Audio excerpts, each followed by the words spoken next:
Welcome to Bridging Generations in Sales and Outreach. I am your host, Butch Nicholson, and this is where leaders come to learn to be visible, relevant, connected, and to drive revenue through reputation. So I'm happy this morning to have Hal Slanger, pardon me, Hal, got it right, with me today. And Hal's gonna talk about his story. He's gonna talk about how he has adjusted uh, to this new marketplace, and it should be a great show. For those who've been in sales for a long time, like me, uh, one thing I learned when I first came into sales was that people want to buy from somebody they know, like, and trust. And I don't believe that that has ever changed in 45 years. I believe that's as true today as it was then. Uh, but what has happened is the way we build that know, like, and trust has changed. And that's what Hal and I are going to talk about today. And if you have any input, any questions, please put it in the chat. We'd be happy to answer it for you.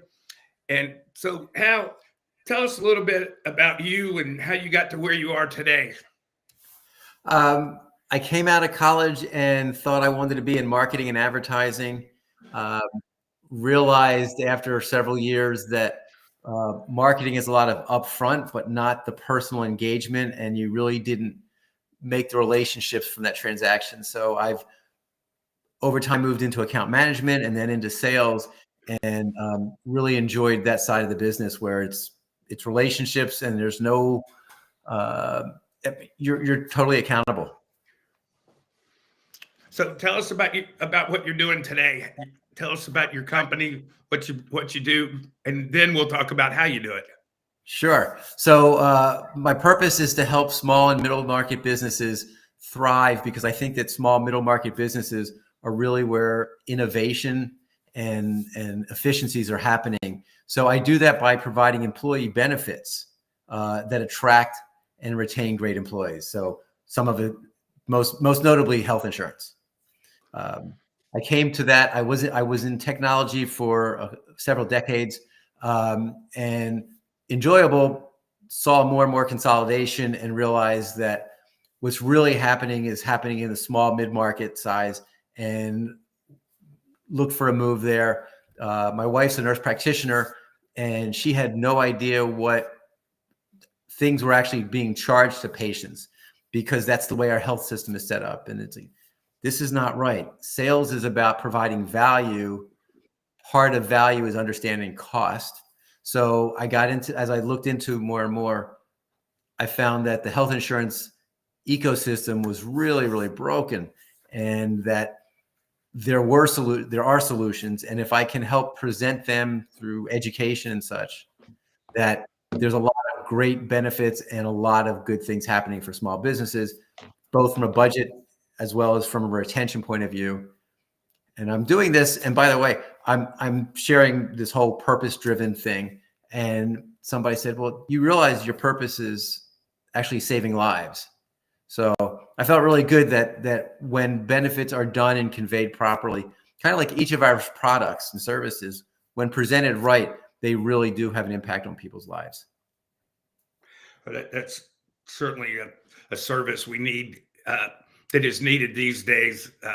There's nothing more complicated than going to the doctor and finding out what you got to pay, what they're going to pay, what they're going to do, what you have to do. So I know that is a valuable service. Yeah, and just a quick piece to that. Over the years, we've made a point of putting everything going through insurance, so you actually don't know what the doctor gets paid. You may have a copay, but you don't know what the doctor gets paid, or the MRI is charged, or the hospital stays. Everything is so opaque. So that's part of what I enjoy, and I think all of us in sales enjoy sharing and explaining what's going on, so people can determine how to use or how to best value something. Yeah, Hal, you and I haven't talked about this, but it can't. Just in what you just said, popped into my head. One of the things I believe is people don't care how you do it. until they believe you can solve a problem they have. And I believe in sales, we need to identify a problem and be able to explain to them our solution, to the outcome of the solution that we have, before they're interested in how we do it. Totally. Totally. I mean, we go back to Simon Sinek and his 3 circles. Like, why are you doing it? What are you doing? Okay, now tell me how to do it. So Butch, you're right on target. And you made the comment at the beginning of this conversation, in 45 years, certain things haven't changed. And I think you're right. And one of the things I still believe is true is people want to know who you really are before they care about what you do. And the purpose of this show is that has changed. When I started, how you're younger than I am, but it's still, some of this is probably still true for you.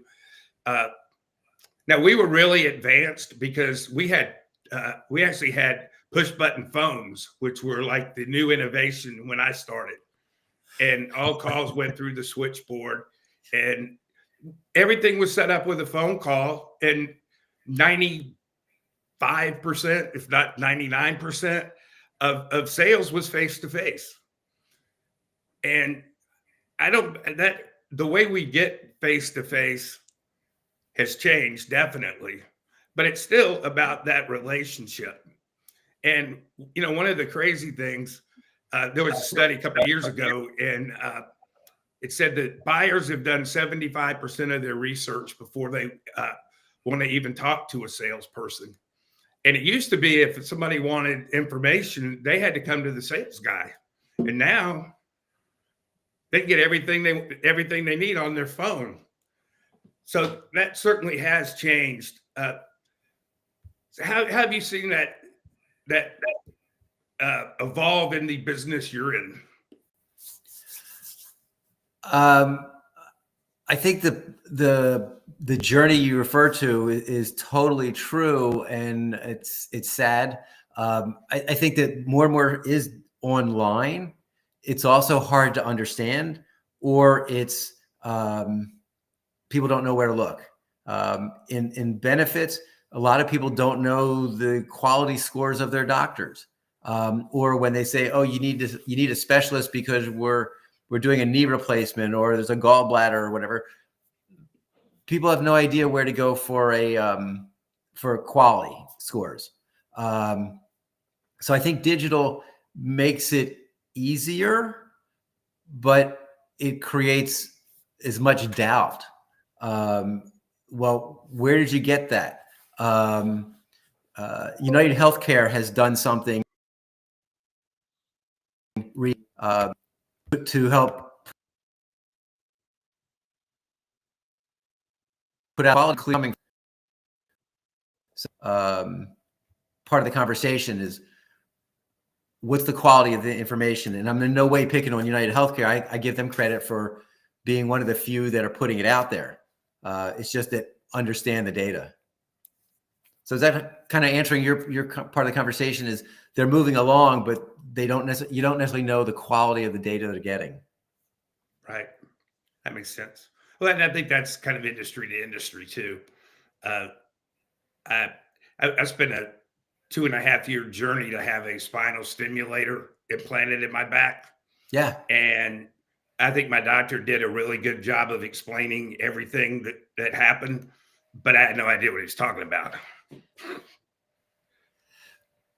So, and that's a reality. And in the world I live in, I'm going to provide a second layer, whether it's patient advocacy or a primary care doctor who can help explain those things. And I personally had the same situation with an acid reflux issue I had. And specialist said one thing and I sort of understood it, but I wanted somebody else to explain it further. And no different in sales before and sales now. It's what you said before, Butch, that we want somebody to explain to us in a way that it's authentic and it's clear enough that I can understand it. Yep. So Hal, one of the things that I believe challenges people with this new digital world that we live in, uh, things like LinkedIn, YouTube, Facebook, whatever it is, we want people. People want to know who we are, but people are also afraid to show themselves on that kind of platform. And I hear all the time things like LinkedIn's not Facebook. And I agree with that. I don't think people care about what you ate for dinner last night on LinkedIn. And I believe there's a definite way to show the human side of yourself using digital. Right. So how do you handle that? How do you deal with that? How do you show your human side on digital? Well, the background here is a golden retriever. We do golden retriever rescue, and I put things in the picture to invite a conversation without insisting we talk about dogs. Oftentimes when I'm working with clients, my background is from a sailing vacation I had, because that's my personal interest of sailing, because I'm not very good at golf. So I think there's ways to subtly drop in things like that, as opposed to we'd be on the phone and you could barely hear, you could hear somebody, but you had to work really hard to hear their context or their tone of voice. And I mean, what I love about digital is I can watch your body language while I'm listening to you. And right. So when you said we're trying to connect to people and develop trust and be authentic, that's part of what I like about the video. Is more times than not, I get people doing a Zoom call, and you can see body expressions. You can see they're paying attention, versus what they used to be on the phone, like, yeah, keep talking, right? Yeah, keep talking, kind of thing. So I find that digital is far more engaging. Yeah, and I think that's a mindset too. If you have that mindset, it is.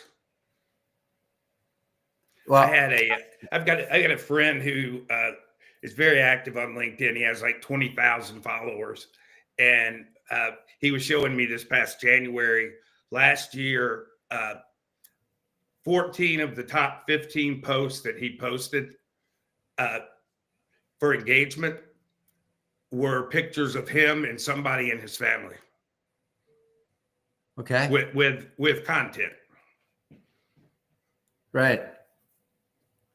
Well, you've already said we want to connect with people, and as part of the benefits that I do, mental health care regularly comes up, and it should. It wasn't given much attention, or it was shameful 5 and 15 years ago, 20 years ago. But now we talk about mental health regularly and far more open. And I kind of bring up that as we need to be ourselves, and we need to find ways to let people know who we are. And I think we can all say that there are people who we don't work well with, and that's not really that's never really bothered me. If you insist on playing golf every day, and if I'm not a good golfer and I'm not going to take you out for a golf course, I probably don't have much of a relationship with you. If the only thing is you want to use me to play golf once a month or 4 times a year, I'm not really bringing value to the relationship versus being our authentic self. So I look at digital as more opportunities to explain who we are and differentiate ourselves from everybody, and let people match to who's right and who's not. So, Hal, we had a conversation somewhere along the way, and I asked you what you thought the problem most salespeople have, and your answer was interesting, and I'd like you to fill in our audience on what you said. You said that you thought the biggest mistake that sales teams make is they take before they give. Sure. I think it was Adam Grant's book, Givers and Takers. Fascinating thing that we want to be able to. Most people I think that I know in sales are here to help others. And people don't always ask for help, but you kind of look for ways to help people. My view is that if I can help you in some way, we're gonna build trust that way. The message in his book was there are givers and there are takers. Well, we know those takers all the time.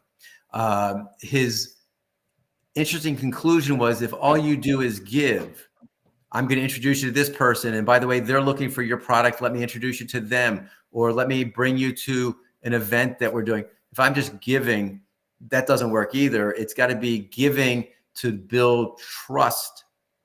And then once you've got that trust, you can ask for things. You can start, to take through discovery questions and such, whether they're a good prospect.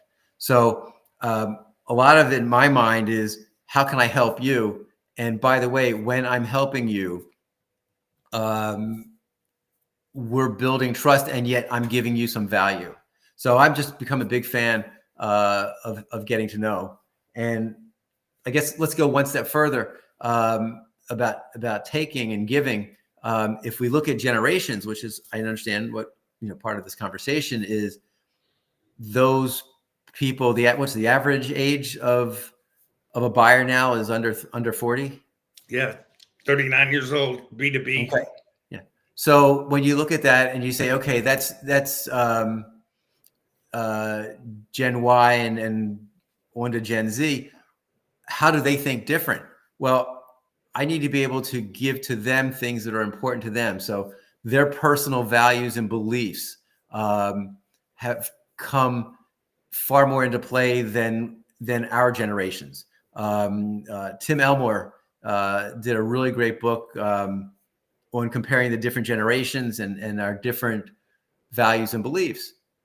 So I think that we need to be able to give to those generalizing under 40, but the Gen Z, the millennials, to be able to say, well, what's important to you, and do these match your values, and can you see how this is fitting into those beliefs? So is that kind of where we were talking about, right? How do I give before I ask? Yeah, and to your point about different ages and different people, and it could even be different parts of the country. If we're trying to build a relationship, you can take sales out of this. If we're just trying to build a relationship with someone, it's got to be about them, not us. Totally. Well, I mean, why do they call it discovery? I mean, I think that's part of the satisfaction of getting to know people. Ask and then ask clarifying questions, and as much as you're taught, okay, we're qualifying the prospect. Do they have the time? Do they have the money? Do they have the urgency and all these things to make a sale? And part of this is understanding who they are and what they need. So, yeah, that to me is giving, being able to give. And sometimes it's, oh, let me introduce you to somebody, or by the way, I just saw this art news, this blog post or this trend, and how does that impact you? Yeah, I mean, we're talking a lot about studies today, but there was another study recently that showed that for the average seller, only 3% of his market is in buying mode at any given time. So that means you've got 97% of your market that's not. And giving to that 97% is the best way to be heard when they're in the 3%. Yes. And you and I have talked about conscious capitalism and other things that we can be doing with our time. And I think one of the pieces that really keeps resonating to sales and marketing was, how do you add value? We were talking about a newsletter that I do, and it was, well, all you got to do is go to AI and let them create something and then push it out there. Well, then we probably want AI to read it and let the two AI's bots deal with each other. I need to be able to add value, or else I'm cluttering your email box. So when I do my newsletter, I will point out here's a choice or behavior that you may consider that'll keep you healthier. Like prevention is far more valuable than the cure, both in your time and your pain and such. So I will share with people better sleeping habits, or we take doctors out for walks, and you can talk to doctors while you're walking, right? Because walking is so important. Those kind of things are adding value when our prospects aren't ready to buy. And how do you do that? I mean, for me, it's worked out really well with the different generations, because the people who are under 40 tend to have great suspicion of capitalism. That's pretty much true. That's fair.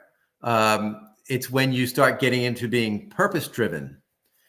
We use the phrase conscious capitalism, or conscious, just as a naming of being purpose-driven, understanding you have a higher purpose.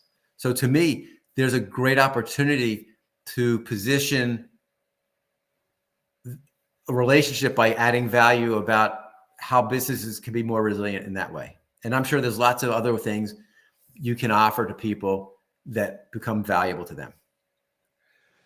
Well, how I know? So I was invited to an event several months ago by a good friend of mine. And to be honest, I didn't even know what I was going to, but he was a good friend of mine, thought I'd be interested.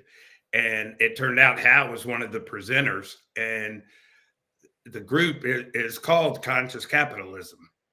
And how I know it's really an important part of your business, important part of your life. So tell our listeners and viewers about Conscious Capitalism as an organization, and what the purpose of their purpose is. Yeah. So the purpose of conscious capitalism is to restore the good name of capitalism, because capitalism really is the best economic system in the world. It has decreased illiteracy. It has increased wealth. It has made societies better, and countries better. So yes, it goes awry.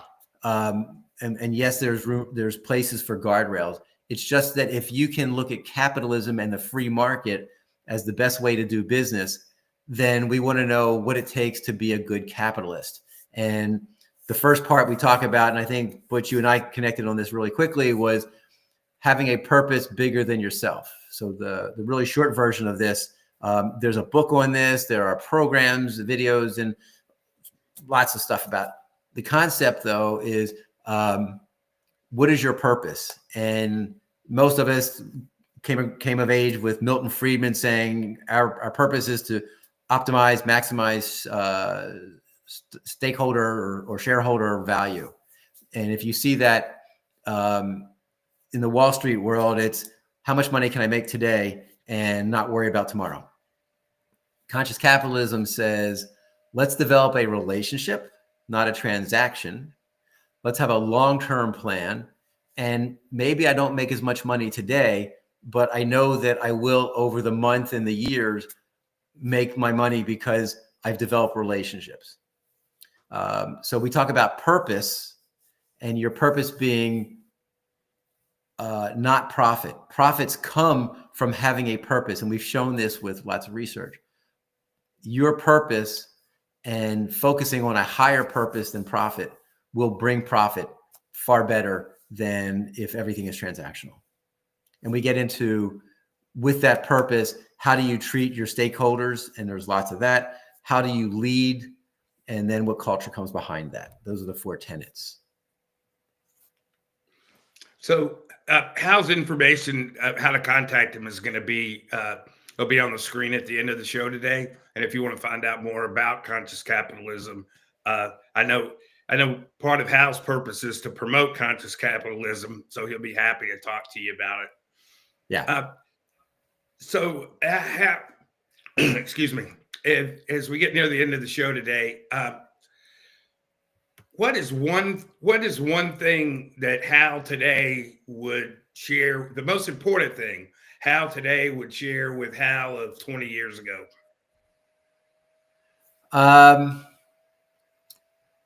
Couple of things would be slow down and listen. I was so enthusiastic about what I was doing, and I believed what I was offering was bringing value. And I forgot to slow down, let the other person participate in the conversation, hear what they're getting. Don't assume that they're coming from the same perspective or context I am. So to me, that slow down, listen. You can hear lots of conversations about pausing and letting people just either think it through or know that it's time to ask a question back or share some feedback. So I think that's, as much as I really enjoy asking questions and driving a conversation, the idea of listening and just shutting up. You know how that's so true, and I know this is true. What I'm going to say is true because it has worked for me for 45 years in sales, and it works now. If we will give the buyer the space, the buyer will tell us why they're going to buy. Yeah, great, really nicely said. All right, one last question, and we'll wrap up with this. Have you ever had a sale you lost,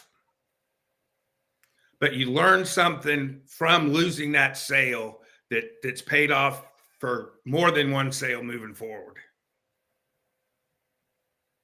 Wow. I think anytime you lose a sale, there's something to be learned. A lot of it comes back to what didn't you hear?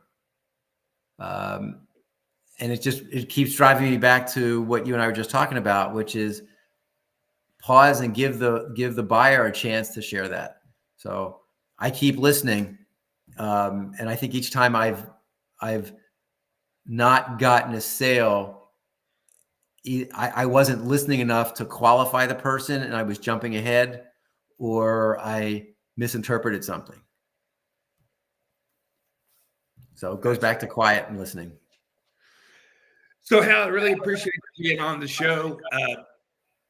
I would encourage anybody that is at least somewhat interested to get in touch with Hal and take a look at conscious capitalism.